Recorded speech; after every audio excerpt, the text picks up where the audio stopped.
ये पेपर ना। अबे ओ, तेरी हिम्मत कैसे हुई मैम के कंधे पे हाथ रखने की और अपने इस गंदे से मुंह से मैम का नाम लेने की? हाँ, मैं इसको इसका नाम लेके इसलिए बुला रहा हूँ क्योंकि ये मेरी दोस्त है। राजू, इसे एक थप्पड़ और लगा।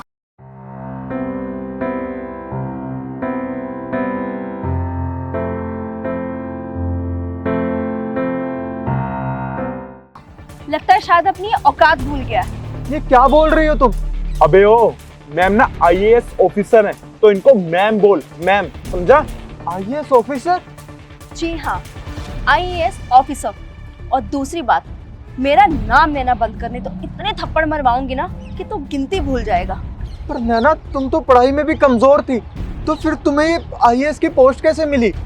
पैसा, पैसा बोलता है बेटा।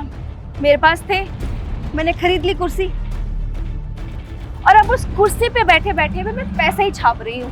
और मैम के साथ थोड़ा बहुत पैसा मैं भी छाप रहा हूँ। बट तुझे क्या हो गया? तेरी हालत तो मुझे पहले से भी बदतर लग रही है। वही तो मैम, इसने आपको देखा होगा, अपनी हालात पे इसको तरस आया होगा और इसने सोचा होगा कि आपसे आके दोस्ती बढ़ा के अपने हालात सुधार लेगा और कुछ भी नहीं। पर तू तो क्लास का टॉपर था ना, और तूने तो कसम खाई थी कि बड़ा होके बहुत बड़ा ऑफिसर बन के देश के लोगों की सेवा करेगा। नैना, मैंने ये कसम नहीं खाई थी कि मैं सिर्फ देश के लोगों की सेवा करूंगा। मैंने ये कसम खाई थी कि मैं ईमानदारी से देश के लोगों की सेवा करूंगा, और बस उसी तरह से मुझे वो आईएएस की पोस्ट भी ईमानदारी से चाहिए थी। पर सिस्टम में कुछ लोग हैं जिनको ना तो ईमानदारी पसंद है और ना ही ईमानदार लोग, तो नहीं मिलने दी उन्होंने मुझे वो पोस्ट।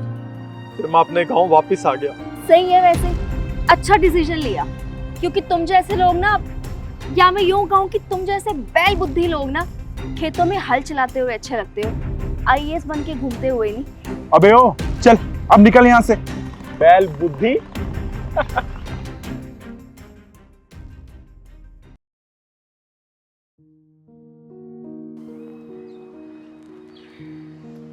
क्या हुआ? तुम यहाँ? उस दिन मुझे जलील करके तुम्हें चैन नहीं मिला क्या, जो आज यहाँ भी आ गई? करण, मुझे तुमसे कुछ काम था। मुझसे क्या काम है? एक्चुअली मेरी मदर की तबीयत बहुत ज़्यादा ख़राब हो गई है, और डॉक्टर ने उनको बोला है कि उनको सिर्फ ऑर्गेनिक फ्रेश हेल्दी खाना ही खाना है। और फ्रेश हेल्दी खाना तो वही होता है ना जो डायरेक्ट खेतों से हमारे घर तक पहुँचे। तो मुझसे ही क्यों? वो तो तुम्हें कहीं से भी मिल सकता है। तुम एक आईएएस ऑफिसर हो, तुम्हें बस एक कॉल करना है और तुम्हारा पीए तुम्हें तुरंत ला के दे देगा कहीं से।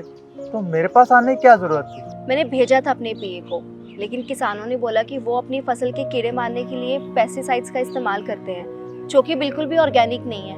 और जो सब्जी, जो खाना ऑर्गेनिक नहीं है, वो मेरी मदर की सेहत के लिए बिल्कुल भी अच्छा नहीं है। उन्होंने मेरे पीए को बताया कि इस एरिया में सिर्फ एक ही किसान है जो ऑर्गेनिकली अपनी सब्जियां उगाता है, और वो तुम। करण, क्या तुम मेरी हेल्प करोगे?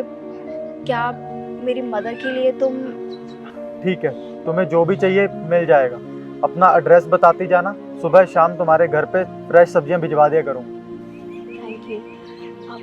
लेकिन करण, आजकल तो खेती करने के बहुत से आसान तरीके आ गए हैं। तुम अपनी फसल ऑर्गेनिकली क्यों उगाते हो? जिन चीज़ों से काम होता है उन चीज़ों का यूज़ तो मैं भी करता हूँ, पर कुछ चीज़ें खेती के लिए तो सही हैं, पर फसल के लिए बहुत ख़राब है। और मैंने पहले भी कहा था कि मैं देश की सेवा ईमानदारी से करना चाहता हूँ। आईएएस बन के ना सही, देश का किसान बन के उन्हें अच्छा खाना खिला के ही देश की सेवा कर दूंगा। करण, आई प्रॉमिस, कल से मैं भी अपनी जॉब बिल्कुल ईमानदारी से करूँगी। और आज से हम दोस्त हैं।